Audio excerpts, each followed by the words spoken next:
This is the Late Round Podcast with your host, JJ Zacharisa.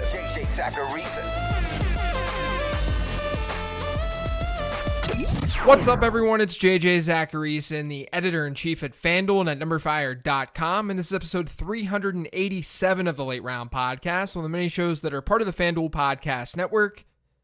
Thanks for tuning in. So over the last few weeks, I've been doing shows on how to find breakout players during your fantasy football drafts. I did one on running backs, I did one on wide receivers, and I did one on tight ends. I was planning on doing a quarterback study, but I did all the research, and I couldn't really bring anything together. There were some trends that I found, but nothing was so obvious and nothing was super actionable. My advice remains the same when aiming for a late round quarterback. Look only at upside. Since we know that our worst case scenario in most leagues is streaming the position. And you can do that effectively. Episode 248 explains how. So because of that, I'm shifting my focus. I do these episodes each year where I look at team level regression and then I dig into individual players on a separate show. It's a helpful exercise to walk through before drafts start so you can get an idea of what's bound to change from one year to the next. I think team-level regression is often overlooked in fantasy football circles, too. We're always concerned with individual players and what's sustainable and what's not. But a lot of those numbers are the product of how a team operates overall or in general. So today I'm going to talk about some regression candidates at the team level. And of course, I'm doing this with a fantasy angle. I'm basically asking, what did these teams do in 2019 that impacted fantasy football that's bound to regress and affect fantasy football in 2020? Before digging in, though, I wanted to send another reminder about FanDuel's football multiverse. Each week, you can make FanDuel lineups based on Madden simulations, and those Madden simulations have pretty fun what-if scenarios associated with them. Like, for example, what if the Cowboys didn't give Ezekiel Elliott his big contract? What would that offense look like with Tony Pollard as their starting running back? Or what if Sam Darnold was drafted by the Giants instead of Saquon Barkley? You can see how those scenarios play out this week on FanDuel's YouTube page, where my colleague Jim Sonis and I will be calling the games. The first game this week is Wednesday at 8 p.m. Eastern, and then there's one on Thursday too. So check out FanDuel.com/NFL Multiverse, enter a free lineup, and have a shot to win a little bit of cash. It's all free, so head to FanDuel.com/NFL Multiverse, make a lineup, and then tune into FanDuel's YouTube page on Wednesday. Okay, so regression to the mean can happen in a positive and a negative way. The term positive regression is usually thrown around in the fantasy football world as a very quick and easy way to say a player or team is going to regress to the mean in a positive way. Their numbers are bound to get better. And then negative regression is the opposite. Now keep in mind, positive regression is not the same thing as progression. Progression tells us that someone or something is actually getting better. Like a player who progresses is one who becomes more talented and then accumulates better statistics as a result. Positive regression is just math. That a team is going to get better within a statistic, not necessarily because they get better, but because they basically become less unlucky. I look at a lot of different statistics to spot regression at the team level, but I think there are two main buckets that those statistics generally fall into: touchdown scoring and play calling. With touchdown scoring, I'm not just looking at raw numbers, but I'm looking at how many passing touchdowns teams had versus how many rushing touchdowns. And I'm looking at how well teams were able to convert plays and drives into scores. Generally speaking, teams who do things at a crazy high or low rate one year will look different the next year. Let's just focus on touchdowns to kick off the analysis on today's show. I talk about pass to rush touchdown ratio a lot on here, but it's just the ratio between passing touchdowns to rushing touchdowns that a team sees. So if a team has a ratio of 1, that means that they're passing and rushing for the same amount of touchdowns. It's very rare to see teams with a ratio under 1, by the way. I don't think that's surprising, especially in today's NFL, but since 2011, only 13 teams ran for more touchdowns than they threw for. That's just 4.5% of all teams over the last 9 years. The average pass to rush touchdown ratio over this time has been 1.94. Teams basically regress to that mean. A team with a ratio well above that is likely to see it more run heavy the following year and vice versa. A good example from 2019 and our first regression candidate of the day is with Jacksonville. Last year, the Jags had a passing to rushing touchdown ratio of 8. They threw for 24 passing touchdowns and they had just 3 rushing touchdowns. This is a big reason why I kept saying last year Leonard Fournette is going to regress eventually, even though he didn't totally regress. That's going to happen in a small sample size. But it would be shocking if the Jags continue this pace into 2020. Since 2011, only Seattle in 2017 had that high of a ratio in a single season.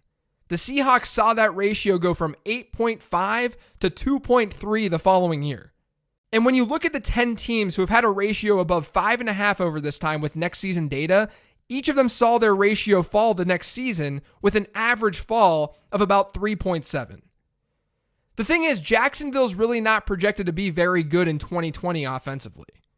When you have a smaller pie that you're working off of, a shift in ratio doesn't do crazy things, doesn't do dramatic things to projections. Just as an example, if Jacksonville scores 27 touchdowns again, if they see a decrease of 3.7 in ratio, which could easily be much larger, but let's say they see a decrease of 3.7, then they're still only going to rush for like 5 touchdowns this year. Had they gone for 50 offensive touchdowns, and if they were projected for 50 offensive touchdowns, they'd go from like 45 passing touchdowns in that scenario down to 40, which would raise their rushing touchdowns by 5. That's much more dramatic. Basically, what I'm saying here is projections should show regression. Regression is baked into a logical, good projection. And while someone like Leonard Fournette looks decent if we were to assume a bell cow workload, it's still hard to project him for significantly more touchdowns because the offense he's in doesn't project to be very good. So yes, regression is coming. If Fournette has a similar workload, he'll almost definitely score more than he did last year. The real problem, though, is that regression isn't created equally. Not all regression is the same. The Jags positively regressing in pass-to-rush touchdown ratio may not do a whole lot to the team's bottom line, because that bottom line is probably not going to be very good. Now, along those same lines is Carolina, or should I say along the same lines as being somewhat of an outlier in pass-to-rush touchdown ratio, because Carolina had the opposite situation as Jacksonville last year. The Panthers had a pass-to-rush touchdown ratio that was just 0.85. Of the teams with a ratio under 1 since 2011, all but one of them saw that ratio surpass 1 the following year. For a lot of reasons, the expectation should be that the Panthers throw for more touchdowns this year than they did last year, and the percentage of their touchdowns will skew more pass-heavy than they did a season ago. Those were the two biggest extremes in pass-to-rush touchdown ratio this past season. But another way that you can look at this is the percentage of drives that end in touchdowns. Basically, if teams don't score any points on a large number of drives, but they still have a pretty high touchdown rate per drive, then we should expect them to not be able to maintain that week after week and year after year. The best example of this from last year is Tennessee. Last season, the Titans ranked 23rd in percentage of drives that ended up in a score, so either a touchdown or a field goal. But they ranked 5th in percentage of drives that ended in a touchdown. I've mentioned this a little bit before on the show, but Ryan Tannehill, he took over at quarterback in week 7 last year. In the regular season, from that point through week 17, the Titans were 8th in percentage of drives that ended up in scores, but they were 2nd in percentage of drives that ended in touchdowns. The Titans scored 39 touchdowns to just 4 field goals over that time. Things aren't going to be so efficient and so perfect next year, you guys. I don't think it means that you have to fade Titans players, though. Not at all, actually. Regression doesn't mean something becomes irrelevant.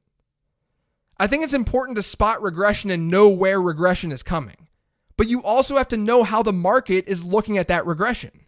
And the market for Ryan Tannehill, for example, in my opinion, is overstating the regression. So I can say the Titans are going to regress, that they won't be as good at scoring touchdowns next year. And I'd bet on that.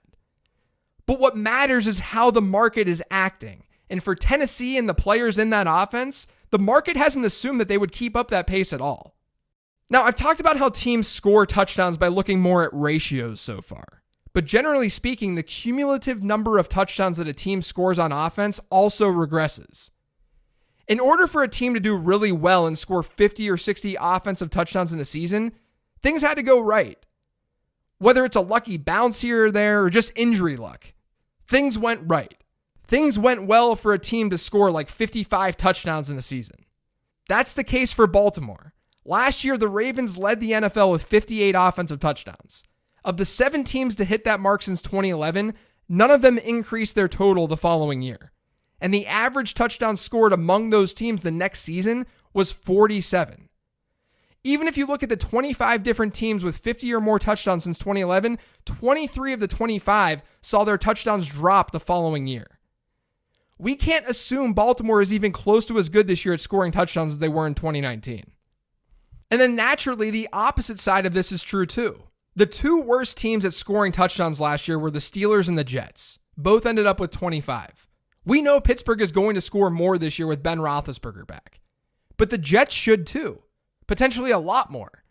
Only 19 other teams have scored 25 or fewer touchdowns since 2011. Only 2 of those teams saw a decrease in touchdowns the following year. And given what we've seen from teams who score in the 25 range, like we saw with the Jets, we should expect them to increase their total based on what we've seen historically by almost 10.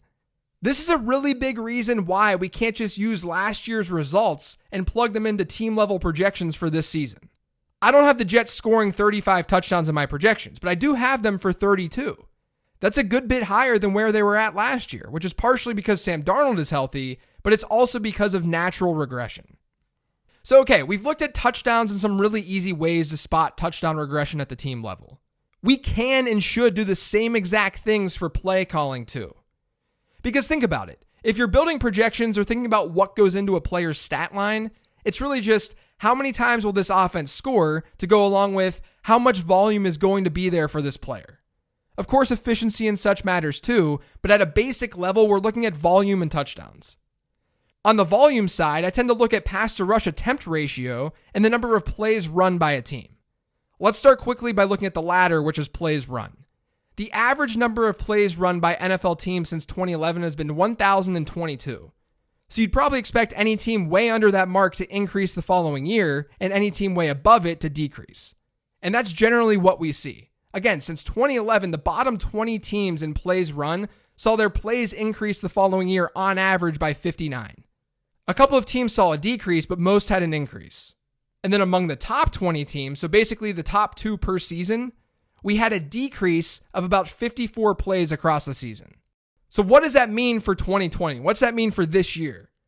Well, teams that ran very few plays last year included Washington, Pittsburgh, Tennessee, Denver, and the Jets. Washington is the one team who really stands out on that list because they only ran 885 offensive plays.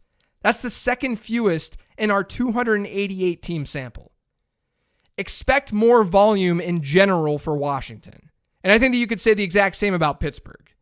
But Washington is the one team who really stands out in the plays run department, whereas no one really stands out dramatically on the other end. Now let's talk about pass to rush attempt ratio real quick since it plays into the whole volume thing. Overall pass to rush ratio regresses. I say overall because you can look at pass to rush ratio in different game situations. Game script dictates how pass heavy a team is going to be. If a team is really good, they may not have a super high pass to rush ratio because when they're leading, they're running the ball more to kill clock. When a team sucks, they're playing catch up so their ratio is higher, they're throwing more. This is why neutral script ratio, or how pass heavy a team is when games are within 6 points, that's why neutral script ratio is more predictive for next season pass to rush ratio than overall ratio is. Let me explain that another way. I'm talking about 3 separate numbers here. One is the overall pass to rush ratio a team has in a single season. So last year, for instance, the Falcons had a pass to rush ratio of 1.89. For every 1.89 pass attempts, they ran the football. In a neutral game script for Atlanta last year, that ratio was 1.69. Nice. So when games were closer, their ratio was lower, which makes sense because they weren't very good last year. Now, the third number that I'm talking about is the following year's overall ratio. And based on history, that number is going to be closer to the previous season neutral script ratio than the previous season's overall number. So the Falcons are actually a good example to talk through. They ranked first in overall ratio last year, but they were fourth in neutral script ratio. We should expect them to be a pass-heavy team this year because that's what they do. And it's not like they're projected to be a spectacularly good team. But we can't assume that they'll be as pass-heavy as they were in 2019. Now, on the flip side are 3 teams who are bound to regress positively to the mean. One of them is Baltimore. The Ravens ran just 21.6% of their offensive plays last year while trailing. That's easily the lowest rate in football. They ended up with the lowest pass-to-rush attempt ratio that we've seen across our 9-year sample. And they're going to have a hard time repeating it. Among the bottom 10 teams in pass-to-rush ratio since 2011 with next season data, the average increase was 0.22. So Baltimore in that scenario would go from a 0.74 ratio to a 0.961. They'd still be run heavy, but it does change the way that we'd project them a little bit. My projections don't have an increase by that big of a number, but they should be more pass heavy. Another one on the flip side is San Francisco. They, like Baltimore, had a lot of positive game scripts last year, and as a result, they had more rush attempts than pass attempts. Only one of the 27 teams since 2011 with more rush attempts than pass attempts saw their ratio decrease the following year. So again, it's just hard to maintain being that good. They're bound to be more pass heavy this year. And then the last team is kind of interesting. It's Minnesota. They have some changing pieces with Kevin Stefanski and Stephon Diggs now gone. But the Vikings had a ratio that was under 1 last year as well. They ran more than they threw it. But what's more interesting about them than someone like San Francisco is that Minnesota ranked 23rd in neutral script pass to rush ratio last year. San Francisco was still 29th. So Minnesota is low-key in this spot too, where it would be surprising if they were able to maintain such a low rate of passing. Now, I know that I just went over a lot of random examples today, but as usual with this show, I'm just trying to get your mind to think about fantasy football in ways that it might not have before. Everything starts at the team level. How a player performs depends on factors that aren't always in that player's control. And if you can understand how team regression just generally works at a super high level, you're going to have an advantage over your league mates. I guarantee it. But that's going to do it for today's show. Thanks to all of you for listening. If you've yet subscribed to the Late Round Podcast, make sure you are by searching for it pretty much anywhere podcasts can be found. And don't forget to follow me on Twitter at LateRoundQB. And if you could do me a favor, leave a rating and review on Apple Podcasts. It goes a long way to helping the show. Thanks, everyone. I'll talk to you later in the week with the weekly mailbag episode.